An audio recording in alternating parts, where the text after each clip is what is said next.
लगातार.in में आपका स्वागत है। इस वक्त हम हैं कोडरमा के तपोभूमि कद्रमूसी के इस आश्रम में।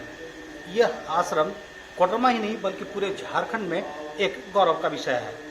यह काफ़ी सौभाग्य की बात है कि इस वक्त हमारे साथ यहाँ महामंडलेश्वर सुखदेव जी महाराज हैं। उनसे हम जानेंगे कि यहाँ की विशेषता क्या है और आने वाले इस नए वर्ष में यहाँ कुछ नया क्या होने वाला है। जी, कद्रम ऋषि का तपोस्थल है। कद्रम ऋषि से नाम पर कोडरमा जाना जाता है। कद्रम ऋषि का यहाँ प्रतिमा भी विराजमान है। ये हजारों वर्षों का स्थल बना हुआ है, क्योंकि कोडरमा जिला प्रसिद्ध जगह है। कोई भी कामना करते हैं तो पहले बाबा आकर के यहाँ कामना का आशीर्वाद लेते हैं, तो कोई भी अपने घर में कामना करते हैं। घर हो, विवाह हो, मुड़ना हो, किसी तरह से बाबा इतनी बड़ी कृपा, इनकी महिमा है। इनकी माथा पर टेकते हुए सब काम जो करते हैं बहुत अच्छे से सफल हुआ है।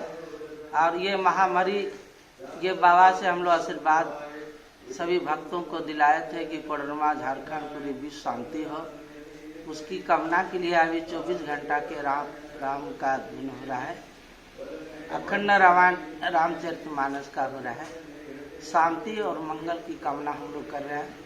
हम निर्मोही अखाड़ा के महामंडलेश्वर हैं और इस जगह पर झारखंड में पूरी आवरे कुंभ मेला में स्नान लोग किए।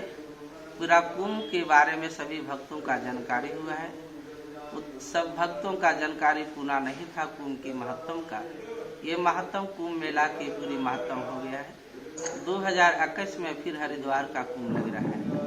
यहाँ पर विशेषता और है कि कोई भी कामना लेकर के आते हैं तो ध्वजा और त्रिशूल चढ़ाते हैं बाबा शिव को। बाबा कद्रम ऋषि जब तपस्या स्थल में बैठे थे, बाबा शिव ने ध्वजा और त्रिशूल से दर्शन दिए थे, इसीलिए नाम पड़ गया है ध्वजाधारी।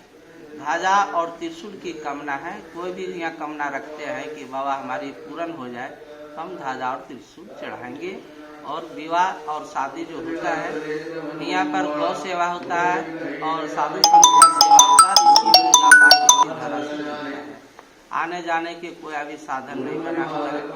भक्तों का श्रद्धा के केंद्र से ये सुविधा हम लोग का बना है। बिल्कुल, आपने सुना महामंडलेश्वर जी का स्पष्ट तौर पर कहना है कि यहाँ पूजा पाठ और अर्चना जो होती है वो लोगों के कल्याण के लिए होती है और ऐसा होता है। मैं यहाँ बताऊँ कि यहाँ से थोड़ी दूर आगे जाने के बाद 770 सीढ़ी शायद 777 सीढ़ी चढ़कर ऊपर लोग मंदिर पर जाते हैं। भगवान शिव के मंदिर है और वहीं लोग जाते हैं और वहाँ ध्वजा गाड़ते हैं। मैं अपने कैमरामैन से कहूँगा कि उस ओर भी चले और वहाँ भी हम दिखाएंगे कि कैसे दुर्गम रास्ते से होकर लोग जाते हैं और वहाँ जाने के बाद भगवान का दर्शन करते हैं। देखिए, इसी सीढ़ी के रास्ते लोग ऊपर जाते हैं। 777 सीढ़ी का सफ़र तय कर ऊपर भगवान शिव की एक मंदिर है। लोग वहां जाते हैं और अपने आस्था के भगवान के पास दर्शन कर अर्पण करते हैं और ध्वजा चढ़ाते हैं। यहाँ मान्यता है कि लोग जो भी यहाँ आते हैं उनकी मनोकामना पूर्ण होती है। तो कुछ श्रद्धालु हैं जो ऊपर से उतर रहे हैं, इनसे जानते हैं कि कब से यहाँ आ रहे हैं और क्या मान्यता है। हम लोग तो बचपन से ही यहाँ के आस्था से जुड़े हुए हैं और यहाँ मान्यता है कि किसी भी तरह का मनोकामना पूर्ण हो जाती है। और मनोकामना पूर्ण होने के बाद सबसे ऊपर जो भगवान शंकर का शिवलिंग है वहाँ पर ध्वजा और त्रिशूल चढ़ाया जाता है। तो यहाँ हर तरह का मनोकामना जो भी श्रद्धालु आते हैं, आज तक हम लोग बचपन से आते रहे हैं, जो भी यहाँ मनोकामना होता है जरूर ध्वजधारी बाबा की कृपा से पूर्ण होती है। चलिए, आपका क्या कहना है।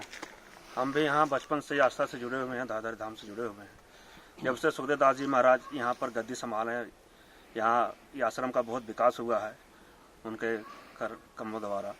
और जो भी श्रद्धा लेकर आइएगा पूरा होता है। जैसे कुछ गरा हो गया, गरा के लिए कुछ जाप किया जाता है, गरा भी शांत होता है। कुछ तबीयत खराब होता है वो भी ठीक हो जाता है। यही सब है यहाँ का। चलिए, देखिए, लोगों का स्पष्ट तौर पर कहना और मानना है कि जो श्रद्धालु यहाँ पर आते हैं उनकी मनोकामना पूर्ण होती है। कैमरा पर्सन के साथ मनोज कुमार, लगातार.in। न्यूज अपडेट के लिए आप हमारे चैनल को सब्सक्राइब करें। आप हमें फेसबुक और इंस्टाग्राम पर भी फॉलो कर सकते हैं। बने रहे लगातार.in के साथ।